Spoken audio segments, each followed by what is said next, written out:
Hello everyone! Thank you so much for tuning in today. Thank you to Dean Crowell and all of New York Law School for hosting this wonderful series and giving me the opportunity to speak with all of you today. Before I begin, I want to take a moment to acknowledge Jean Kim. As a survivor, she took a very brave step this morning. It's never easy to tell your story. I know from supporting my wife Evelyn in telling hers. Thank you, Jean, for your courage sharing your experience today. I'm joining you today from Seward Park Cooperative. 25 years ago, I moved to New York City to go to law school. I got a lot out of the education I received upon arriving here. And I have to say, it's more fun now being on this side of the lectern, not just to lecture on housing law, but to share how we plan to dramatically reshape how this city builds homes for New Yorkers. When I first launched my campaign for mayor, I stated very clearly, we need to make New York City the anti-poverty city. People in power often talk about this, how we want to help our poorest communities or fight poverty, but the city has recently gone in the wrong direction in terms of income and wealth inequality. And that is what I want to talk to you about today.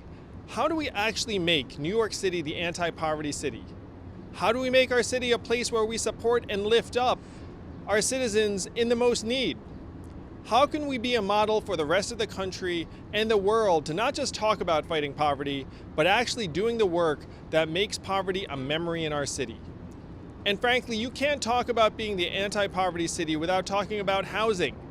So today I want to outline a bold vision for far more affordable housing in New York City.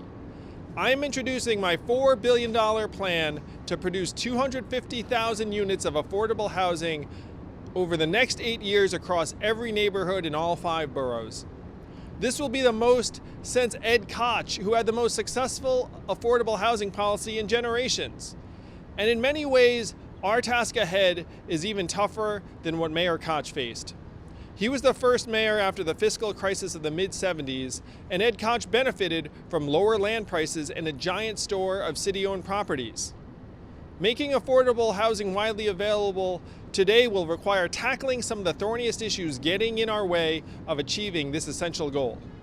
And the changes we make will hopefully be permanent, reaping benefits well beyond my administration. It's going to take a mayor who is not grown from our bureaucratic machinery, who has no ties to special interests to achieve this. And it's going to take a mayor with the courage to challenge the status quo to actually see this through. This is exactly the type of independent, forward-thinking mayor I plan to be. Many of you know that even before the pandemic, the housing situation was getting worse and worse. From 2010 to 2019, our city had among the lowest rates of new housing construction of any city in the country, lower in relative terms than Los Angeles or San Francisco. 2,600 New Yorkers were leaving every week. The city was no longer a tenable value proposition for too many families. And this was true whether you were a new immigrant hoping to pursue the American dream, or even a white-collar professional hoping to build a family here instead of a nearby suburb. For the poorest New Yorkers who stayed, social mobility remained largely out of reach. About a quarter of New York renters who make up to $50,000 a year spend half their income just on rent. This has hit our city's kids the hardest. 110,000 children, 1 in 10, experience homelessness, unsure of where they'll sleep on any given night. As a public school and special needs parent myself, I am overwhelmed by the struggle these families face every single day. This is particularly true with kids having to learn remotely from often unstable environments and temporary homes. And during the pandemic, our city even sustained a massive loss of life in part because of our housing crisis. A study just found that our city had the highest proportion, 59%, of homes not equipped for quarantine. It's very hard to quarantine if you're sharing a bedroom. As Joe Salvo, the city's chief demographer, said, the overcrowding of apartments and not density likely contributed to the extremely high death toll here. Despite decades of seemingly ambitious housing plans by every mayor since Ed Koch, it is clear that plans have fallen short. A rezoning of a neighborhood to build denser, new types of housing runs into a bureaucratic gauntlet that favors the loudest voices in a room, not necessarily those working for the public good. Years of work on a project would often end with no result. The needs of the country's largest city have been drowned out by narrow interests more concerned with maintaining the status quo in their own status than moving our city forward. And a growing economy with jobs for New Yorkers has been made less possible as a result. Sometimes even housing that has been labeled affordable has been out of reach for far too many of us. Our affordable housing development and preservation system has effectively become a vetocracy where multiple people can say no. Dysfunction and suboptimal outcomes are the new normal. And frankly, I cannot blame any one person or group for opposing any one project or being distrustful of the process. Our system itself breeds skepticism and mistrust. Instead, we need to embrace innovation, not just in our laws, but in our governing culture to meet the housing needs of New Yorkers here today and those wanting to grow a family in our city tomorrow. Ultimately, my housing plan is designed around action, abundance, and hope. And so I want to share today the two overarching parts of my affordable housing plan: structural reforms that will allow for increased housing construction, and the spending and resource commitment I will deliver on as mayor. First and foremost, I intend on spending $4 billion a year on affordable housing in every year I'm the mayor. This investment would allow us to build and preserve 30,000 affordable apartments per year, which would average more than the highest totals during the de Blasio administration. These units will primarily be for people and families who are struggling the most to get by. And this money will be used in part to convert outdated and underutilized hotels and office buildings and turn them into affordable and supportive housing. I have already promised to create 25,000 units through these conversions by the end of my first term, and since my proposal, President Biden and Senate Majority Leader Chuck Schumer have secured federal funding for this type of conversion. Second, I will actually leverage our city-owned land. The City of New York owns thousands of parcels, many of which can be used for housing. We may have less land than we did under Mayor Koch, but we can still borrow from his playbook and make things work where we can. For years, reports have made clear that there are shovel-ready projects on city-owned land that just aren't moving forward, and that will change next year. As important as the spending is, we need to get to the root cause of why our city is not producing affordable housing more efficiently. If elected, I plan on working with the City Council to eliminate a practice known as member deference. Right now, when the city pursues a rezoning of a neighborhood or a major project, not only must the plan survive the legal process known as ULURP, but it also has to be approved by the local council member in an informal process known as member deference.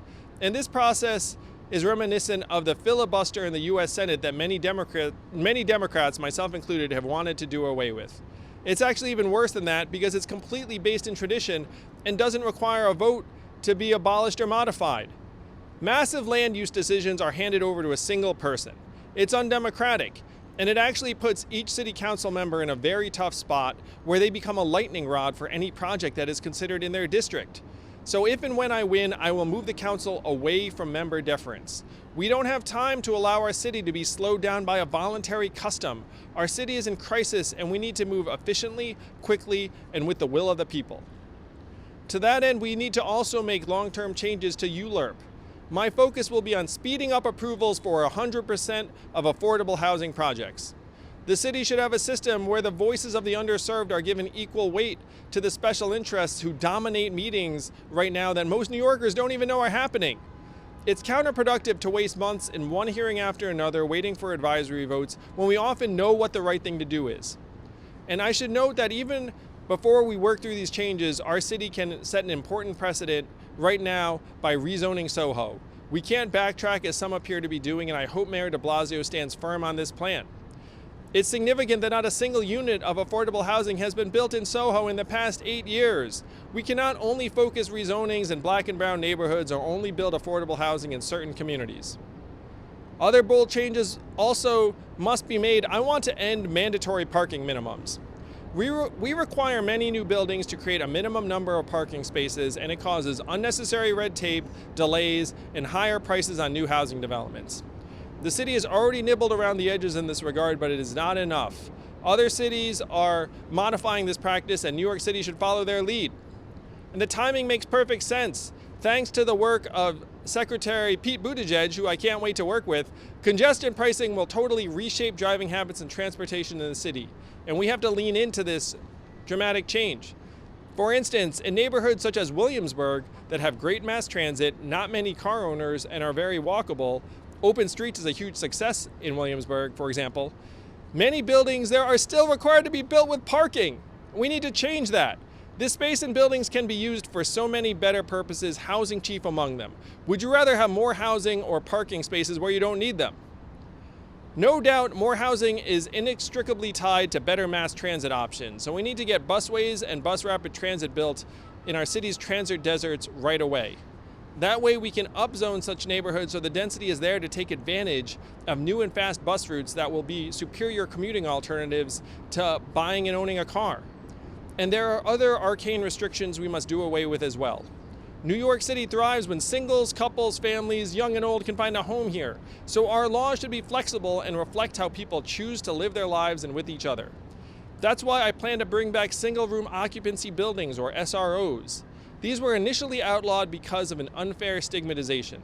Such concerns are now totally outdated, and we should embrace ideas like co-living.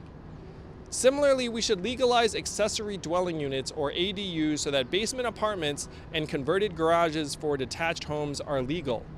In California, ADU laws have been substantially relaxed, leading to a surge of tens of thousands of new housing units.